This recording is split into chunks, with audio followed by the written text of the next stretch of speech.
ഈ അടുത്ത കാലത്തായി ഇന്ത്യ ആഗോള ഇലക്ട്രിക് വാഹന നിർമ്മാതാക്കൾക്ക് ഒരു തകർപ്പൻ ഓഫർ നൽകി.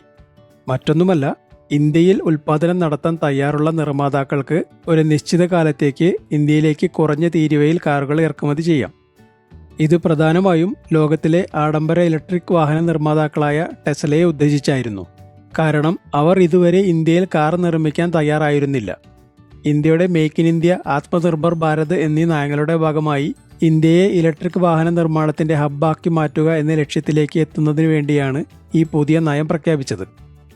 നിലവിൽ ടാറ്റ മോട്ടോഴ്സും മഹീന്ദ്രയും ഒക്കെ തന്നെ ഇന്ത്യയിൽ ഇലക്ട്രിക് കാർ നിർമ്മിക്കുന്നുണ്ടെങ്കിലും ഇന്ത്യയുടെ പുതിയ നയത്തിന്റെ ഭാഗമായി വിദേശ നിർമ്മാതാക്കൾ കൂടി എത്തിയാൽ അതിന്റെ ഗുണങ്ങൾ ആർക്കൊക്കെ എന്നൊന്ന് പരിശോധിക്കാം.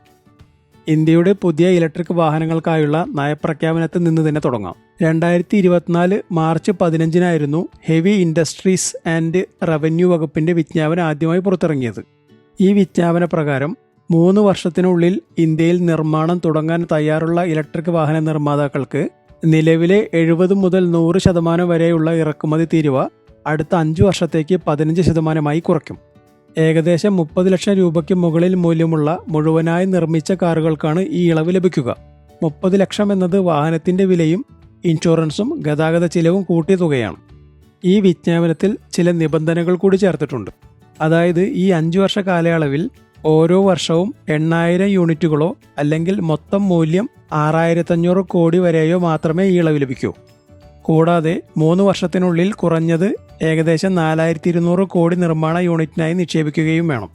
ഇതിനു പുറമെ 3 മുതൽ 5 വർഷത്തിനുള്ളിൽ 25% മുതൽ 50% വരെ ആഭ്യന്തര നിർമ്മാണ ഘടകങ്ങൾക്കായി ചിലവഴിക്കുകയും വേണം.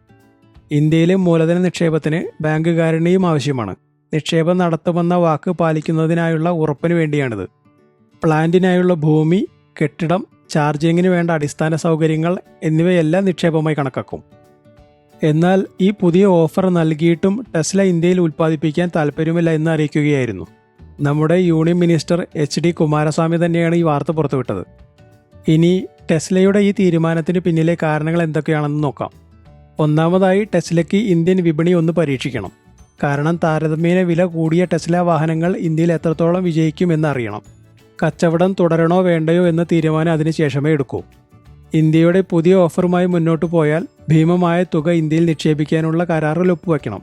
കൂടാതെ ആഭ്യന്തര ഉൽപ്പാദന ഘടകങ്ങൾ ഉപയോഗിക്കുകയും വേണം. ഇതിന് പുറമെയാണ് അമേരിക്കൻ പ്രസിഡന്റ് ഡൊണാൾഡ് ട്രംപിന്റെ അമേരിക്കൻ കമ്പനികൾ ഇന്ത്യയിൽ നിക്ഷേപം ഇറക്കരുതെന്ന പ്രഖ്യാപനവും. ഇതൊക്കെ കൊണ്ടുതന്നെ ടെസ്ല തൽക്കാലത്തേക്ക് മുംബൈയിലും ഡൽഹിയിലും ഷോറൂമുകൾ തുറന്ന് ഇറക്കുമതി ചെയ്ത വാഹനങ്ങൾ വിൽക്കാനാണ് പ്ലാൻ ചെയ്യുന്നത്. ഇന്ത്യയെ സംബന്ധിച്ച് ഇത് വലിയ ഗുണമില്ലാത്ത പദ്ധതിയാണ്. കൂടാതെ നിലവിലെ ഇന്ത്യയിലെ പ്രാദേശിക കാർ നിർമ്മാതാക്കളായ ടാറ്റയ്ക്കും മഹീന്ദ്രയ്ക്കും ദോഷം ചെയ്യുകയും ചെയ്യും. ടെസ്ലയുടെ ഈ പിന്മാറ്റം വലിയ വാർത്തയായെങ്കിലും അധികം വൈകാതെ ഇന്ത്യയുടെ ഈ പുതിയ ഓഫർ സ്വീകരിക്കാൻ തയ്യാറായി മറ്റ് പല ആഗോള വാഹന നിർമ്മാതാക്കൾ രംഗത്തെത്തിക്കഴിഞ്ഞു. ഇതിൽ മെഴ്സിഡസ് ബെൻസും ഹുണ്ടായി മോട്ടോഴ്സും കിയ, ഫോക്സ്വാഗൺ, സ്കോഡ ഗ്രൂപ്പും എന്നിവരും ഉൾപ്പെടുന്നു. നിലവിൽ ഇന്ത്യയിൽ ഉൽപ്പാദന കേന്ദ്രങ്ങളും നിക്ഷേപവും ഉള്ളത് ഇവരെ സംബന്ധിച്ച് അനുകൂല ഘടകങ്ങളാണ്. ഇനി ഈ പുതിയ നയപ്രകാരം ഇന്ത്യക്കുണ്ടാകാൻ പോകുന്ന ഗുണങ്ങളെപ്പറ്റി നോക്കിയാൽ, ആദ്യമായി ഇന്ത്യയിൽ വിദേശ നിക്ഷേപം വർദ്ധിക്കും. കൂടാതെ തൊഴിൽ വർധനവിനും നിർമ്മാണ ഘടക വ്യവസായങ്ങൾ വർദ്ധിക്കുന്നതിനും കാരണമാകും. ഇതിലുപരി നിലവിൽ ഇന്ത്യയിലെ ഇലക്ട്രിക് വാഹന നിർമ്മാണ രംഗത്തെ അതികായന്മാരായ ടാറ്റയ്ക്കും മഹീന്ദ്രയ്ക്കും മത്സരം വർദ്ധിക്കുമെങ്കിലും ഇന്ത്യയിലെ ഉപഭോക്താക്കൾക്ക് മികച്ച ഉൽപ്പന്നവും സേവനവും ലഭിക്കുന്നതിന് കാരണമാകും.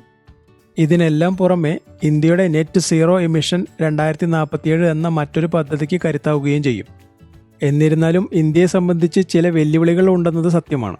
അതിൽ തന്നെ ബാറ്ററികളുടെ നിർമ്മാണത്തിനാവശ്യമായ അസംസ്കൃത വസ്തുക്കളുടെ ലഭ്യതയും ചാർജിംഗ് സ്റ്റേഷനുകൾക്ക് ആവശ്യമായ അടിസ്ഥാന സൗകര്യം ഒരുക്കുക എന്നതും ഇന്ത്യക്ക് അല്പം ബുദ്ധിമുട്ടേറിയ കാര്യമാണ്.